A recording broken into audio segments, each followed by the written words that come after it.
Japon, bienvenue chez nous.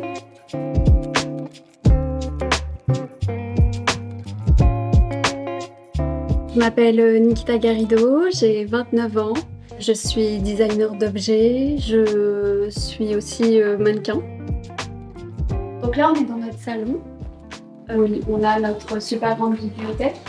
Et lui, on a tous nos souvenirs de vacances, de moments qu'on a passés ensemble. Ça vient de Sicile. C'est un petit gâteau traditionnel de Sicile qui en fait ressemble à un sein et je crois que c'est du genre le sein de la Vierge ou un truc comme ça. On aime beaucoup les céramiques de Blain. Donc c'est des céramiques qu'on trouve chez des antiquaires ou sur Le Bon Coin, beaucoup Le Bon Coin. On a des choses qui sont Hugo a cette statue qui est un héritage familial de son grand-père, donc il aime beaucoup, qui est une statue très poétique. Puis après voilà, on a plein de trucs qu'on collectionne. C'est des trucs, je sais pas à quoi ça sert. Je pense que c'était un truc de grand format pour faire des grands formats photos pour les imprimer. Là il y a mes petites vierges, je sais pas toutes, mais un petit peu. J'ai acheté récemment, alors pas à l'exposition Dolce & Gabbana, mais je l'ai trouvé en seconde main, le livre de l'exposition de Dolce & Gabbana, et que j'aime beaucoup parce qu'il y a des vierges de partout.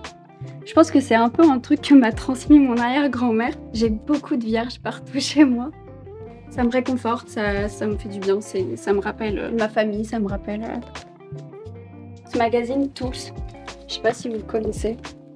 J'adore. C'est super bien. Donc tout est en rapport à technique des savoir-faire, dans l'art, le design.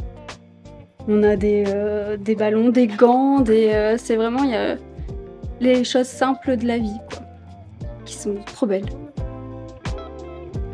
Il y a aussi mes objets qui sont affichés un peu partout dans l'appartement. Donc ça c'est mon miroir Carmen en petit format. Et là-bas, il y a le plus grand. Ma lampe totem, donc maintenant qui s'appelle Totem 2. Donc là, on est dans l'espace où on mange tous les jours. Et donc avant, c'était une vieille table qu'on avait trouvée sur Le Bon Coin qui nous a coûté, je crois, peut-être 40 €.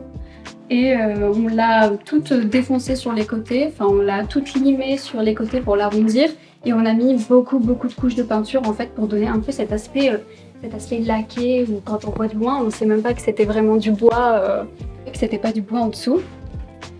Et ma lampe Alto, ça c'est le tout premier modèle de la lampe, donc c'est le prototype. Et donc voilà, elle nous éclaire. Et voilà la vue. Nous on a beaucoup de chance, du coup on est vraiment passé du 10e arrondissement de Paris, plein centre, à un appartement où on surplombe le Bois de Vincennes, quoi. On voit les saisons changer, c'est trop beau. Disons qu'on est dans un appartement qui, je crois, date des années 60-70. Et donc il y a beaucoup de choses qui faisaient très vieillot. Donc on a essayé de le moderniser. Par exemple dans la cuisine, on a mis du chrome, des plaques d'acier en fait qu'on a découpées nous-mêmes. On a mis des plaques d'acier un peu partout. On a voulu faire cette grande bibliothèque pour pouvoir amener de la hauteur. Et donc pour la déco, Hugo adore aussi la déco. Donc on matche vraiment nos deux envies. Et voilà, et forcément il y a beaucoup de choses qu'on fait nous-mêmes. Il y a beaucoup de mes lampes. Et voilà, il y a des photos que Hugo a prises en vacances et qui sont aussi des souvenirs. Et ici dans la chambre à coucher. C'est assez simple. On a voulu garder quelque chose de très blanc, très neutre, très propice au calme en fait, et à la détente. Toujours avec mes petites lampes en fait qui sont un peu partout. Et du coup, on a fait cette miroir en tête de lit. On a fait cette tête de lit en miroir pour que ça fasse encore plus lumineux en fait, que ça reflète encore plus la lumière. On a trouvé ces miroirs à la Réserve des Arts, qui est un lieu super chouette à Paris qu'on adore. Et voilà, je suis plutôt contente, ça permet d'habiller la pièce sans avoir à accrocher une multitude de choses au mur pour finalement la rendre un peu personnelle, je trouve. Et donc là, on est dans la partie où je travaille, donc on est sur mon bureau.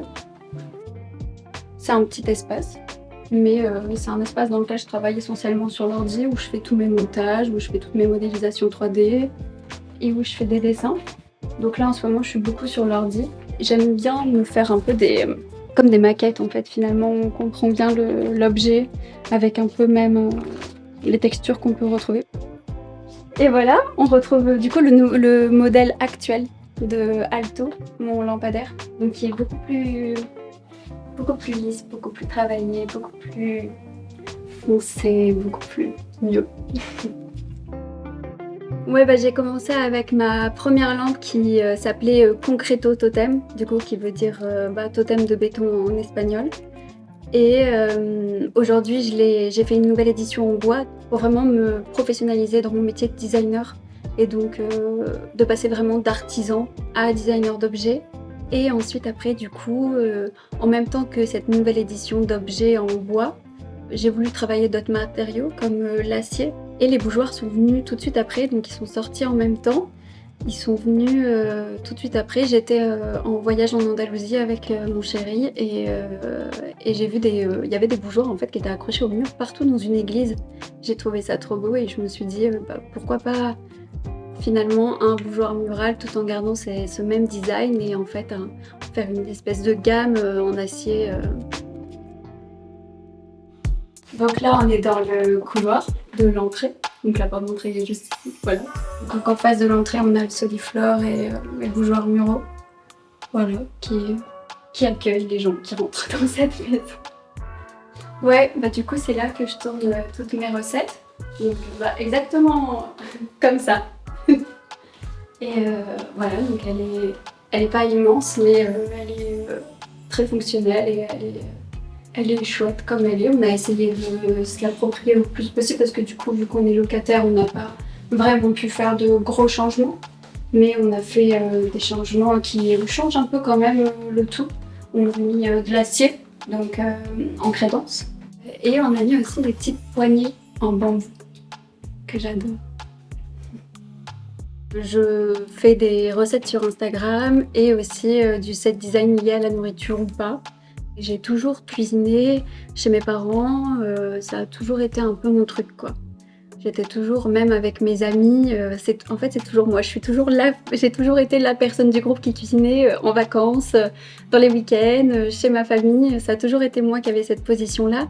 Et donc beaucoup de mes amis m'ont un peu lancée en me disant qu'il fallait que j'en fasse quelque chose de cette passion de la cuisine que j'ai presque au même niveau que le design finalement. Et donc, je sais plus, un jour j'ai posté une recette, je crois, d'une galette des rois parce que j'ai fait ma première pâte feuilletée et j'étais trop contente. Et voilà. Et en fait, après, ça s'est un peu enchaîné tout seul. Je suis pas allée vers des marques. Enfin, j'ai eu, franchement, ça, je suis contente aujourd'hui de faire ça. Hier, j'ai fait une recette. Bon, là, ils sont restés un peu dans une boîte hermétique, donc ils font un peu la tronche. Et c'est des pastéis de nata. J'aime beaucoup cuisiner des pâtes, tout ce qui est pâtes, tout ce qui est brioche, tout ce qui est en fait, ouais, toutes les pâtes, tout ce qui est primaire en fait, j'ai envie de dire, dans le robot ou à la main. J'aime bien aussi faire à la main. Et ouais, c'est un truc que j'arrive à faire facilement, sans vraiment suivre de recettes. Je suis pas la personne qui suit au mieux les recettes. C'est vrai que quand je fais des recettes, je note les ingrédients et tout, mais je fais beaucoup de choses instinctivement. Je fais beaucoup de trucs où je peaufine en touchant les textures avec mes mains ou en goûtant. Là aussi, j'ai pas mal de livres. J'ai pas mal de livres. J'en ai pas autant que dans l'autre pièce, mais j'ai un peu des livres de cuisine que j'adore. Ce livre est super bien. On me l'a offert d'un voyage en Grèce. Et c'est un livre en fait qui te donne des conseils ou même des vraies recettes sur comment utiliser le pain rassis, en fait, ne pas faire du gaspillage. Ça a été, je crois que c'est plusieurs cuisiniers qui se sont associés pour même pouvoir, je le trouve très chouette, je le trouve très éducatif. Ici, j'ai une pastèque qui sont nos assiettes préférées. Là, on les voit mieux à la lumière. Il y en a différentes avec des petits angles. Je les trouve très On a des petits carreaux qu'on a achetés au Portugal, en Algarve ici. Et pareil, on a toujours un peu des souvenirs un peu partout, dans toutes les pièces qu'on a. On a des magnettes, on a plein de manières, c'est sur le chauffe-eau, mais on a plein de magnettes de partout où on va. On a les photos. Et ouais, j'ai toujours des petits trucs qui me rappellent un peu le sud de la France. J'ai une assiette ici avec un santon qui vient de la poterie Ravel. C'est une poterie qui avait juste à côté de mon lycée, à Aubagne, et où j'allais souvent, et où je passe à chaque fois que je retourne chez moi, je suis obligée de passer par là. c'est un rituel. Ouais, j'ai une petite boîte d'allumettes qu'on m'a offert, qu'une copine m'a offert. C'est un torero qui tient une maxi baguette de pain. Donc il y a ça. J'ai des petites... Ça, c'est une salière et une poivrière. C'est pas trop mignon. Pourquoi ne pas le ramener chez moi?